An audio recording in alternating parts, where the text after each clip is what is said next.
Bismillah, saya setuju dengan salah satu komentar netizen yang menyayangkan terputusnya momentum Tekno yang sebetulnya sedang bagus. Betul, tahun lalu Tekno dapat angin segar dengan keberhasilan seri Camon 40 yang sempat membuat harganya melambung.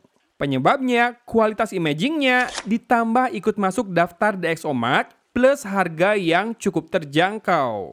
Dari 3 poin yang saya nilai jadi penentu tersebut, ada 1 poin yang tidak bisa dipertahankan dan mau tak mau jadi sang pemutus momentum. Saya yakin teman-teman sudah pada bisa nebak, ya poin soal harga. Nggak cuma Tekno, semua brand juga menghadapi masalah yang sama akibat kelangkaan komponen plus melemahnya rupiah.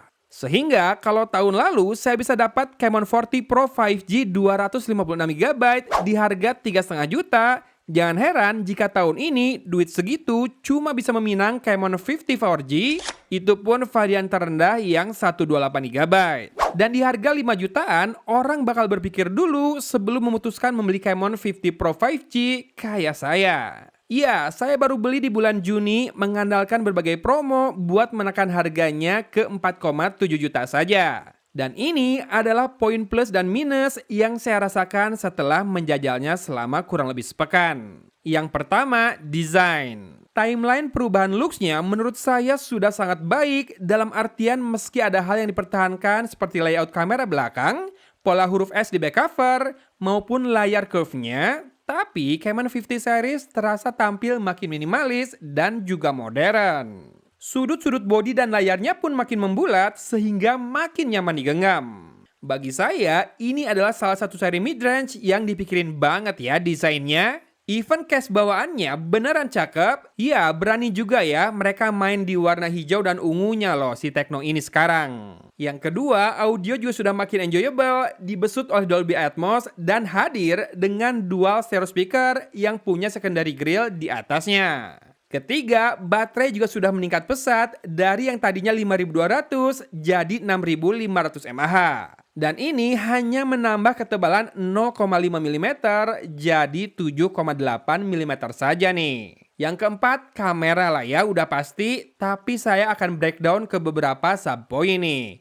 Ya, yang pertama dia sudah punya lensa tele 3 kali zoom yang meski jarak fokus minimalnya nggak bisa dibilang dekat, tapi perform well ya buat foto-foto. Yang kedua, selfie-nya udah kece banget, 50 megapiksel ternyata ya. Dan kalau nggak pakai watermark, saya yakin orang bakal ngira ini selfie pakai Oppo atau Vivo deh. Dan ini termasuk saat dipakai merekam video, tone kulit dan detailnya benar-benar nice to look. Ya, perekaman video sejak Camon 40 series saya rasakan sebagai peningkatan pesat buat produk HP-HP-nya dari grup Transsion. Asal nggak rekam sambil bergerak di lensa tele, hasilnya terbilang stabil, minim jitter, dan nggak jeli juga ya saat panning maupun tilting. Termasuk hentakan langkah nggak bikin video terasa patah-patah, audio pun makin halus nggak rombeng lagi saat saya dengarkan. Oke, simak dulu yuk sampel lengkap foto dan videonya sebelum nanti kita masuk ke poin minus dari Camon 50 Pro 5G ini. Belakang 4K 30 fps sambil jalan tilting dan panning mumpung masih sepi.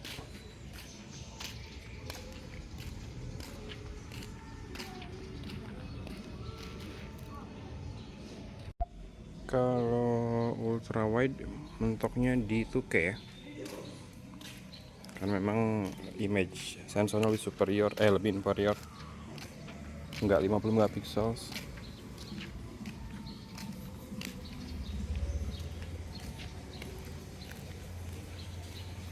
Masih di ultra wide biar smooth. Saya rekam di Full HD 30 fps biar bisa pindah-pindah lensa semua, dan juga ke lensa telenya. Tele sih bisa di 4K.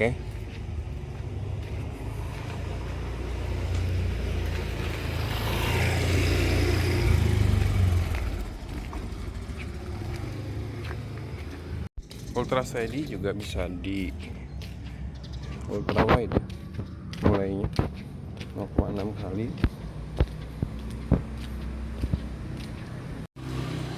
Kalau ini ultra steady di 1 kali zoom lensa utamanya. lebih stabil di ultra wide. Cuma ini di 60 fps, jadi kalau saya lihat di viewfinder lebih smooth. Cuma nanti saya render video ini tetap di 30 fps. Gimana, stabil nggak? Dan audionya boleh disimak juga ya. Ada suara-suara serangga dan burung di background, rekam nggak? Video kamera depan bisa 4K 30 fps, mau zoom 2 kali juga bisa, digital. Ini di stabilisasi biasa. Warnanya bagus kamera depannya. Silahkan disimak stabilisasi dan juga audionya ya. Backlight. Saya rekam sekali lagi di Full HD 30 fps buat ngecek apakah bisa lebih stabil. Kalau warna sudah bagus kelihatan di layar. Tekno kayaknya memang lebih fokus untuk kamera kan di Canon ini, sampai ikutan DxOMark segala macam.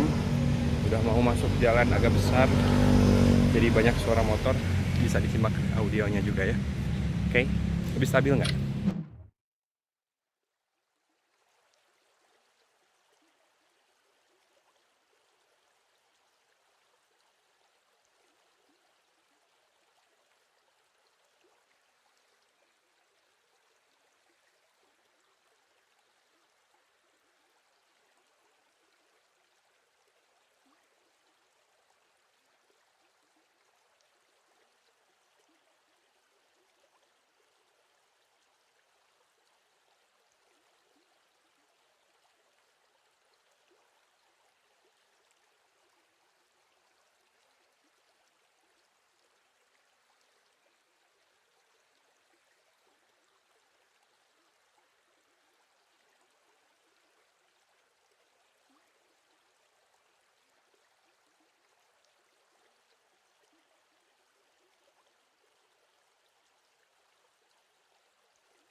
Gimana? Sudah yakin sama kameranya? Cek dulu beberapa catatan negatif dari saya untuk HP ini. Yang pertama, lag di kamera masih muncul sesekali. Saya rasa aplikasi kamera dari grup Transsion di Android 16 memang punya masalah. Dulu juga sering saya temukan sering nge-freeze di Infinix Note Edge dan bahkan sampai bikin saya malas lanjutin review di Canon 50 yang 4G.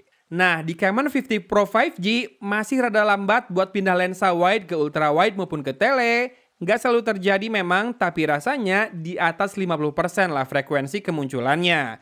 Jadi jelas cukup makan hati. Lalu, perekaman di mode Ultra steady sempat bikin tombol shutter kameranya berubah jadi animasi loading terus-menerus, nggak bisa ditekan lagi. Harus saya close dulu aplikasi kameranya dan dibuka ulang baru benar. Yang kedua adalah UX aplikasi kamera di iOS maupun XOS versi 16 memang butuh perbaikan. Gimana enggak, buat ganti resolusi perekaman video, saya harus tap ikonnya di atas, tapi opsinya muncul di bawah. Jauh sekali jari ini merentang ya. Dan ini adalah praktek penerapan desain UX yang buruk.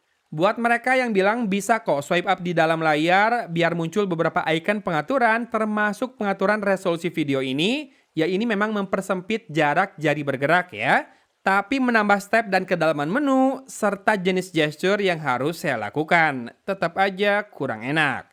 Nah yang ketiga, UI yang jelas-jelas terinspirasi oleh Liquid Glass, bahkan sampai icon dan widget aplikasi di home screen-nya. Ya, sebetulnya kata terinspirasi rasanya terlalu halus deh untuk menilai UI milik grup Transsion yang terlalu bergantung di pohon apel ini. Oke, rasanya itu adalah semua poin-poin yang bisa saya ingat dari sekitar sepekan mencobanya untuk kebanyakan ambil foto sana-sini. Ya, sesekali dipinjemin juga sih ke anak saya buat main game dan nonton YouTube. Yang jelas, speknya sih cukupan, upgrade dari Camon 40 Pro, cuma ya memang kenaikan harga udah nggak bisa ditahan. Dimensity 7400 yang sudah 4 nanometer jadi penggerak utama dapur pacu smartphone ini yang di Antutu 11 mencatatkan skor benchmark hampir 1 juta. Dan storage-nya saat dites mencatatkan skor hampir 70.000. Ini pakai UFS 2.2 yang skornya lumayan tinggi hampir mendekati UFS 3.1. Sementara layar Curve AMOLED tanpa real always on display, tapi sudah pakai in-display fingerprint scanner ini bisa diandalkan buat streaming maupun scrolling di media sosial. Dan jangan heran ya, kalau saya pakai warna ungu di video ini, memang penasaran aja sama warna barunya, serta dari awal memang diniatkan buat pengen tahu saja performa kameranya kayak gimana sekarang, alias memang beli buat review dan akan saya jual kembali. Bukan buat dipakai terus. Jadi cek saja story saya di Instagram ataupun postingan saya di Threads kalau kamu lagi ngincar second-nya. Oke? Hatur nuhun sudah menyimak video saya kali ini dari Kota Cimahi. Algon pamit undur diri. Wassalamualaikum warahmatullahi wabarakatuh.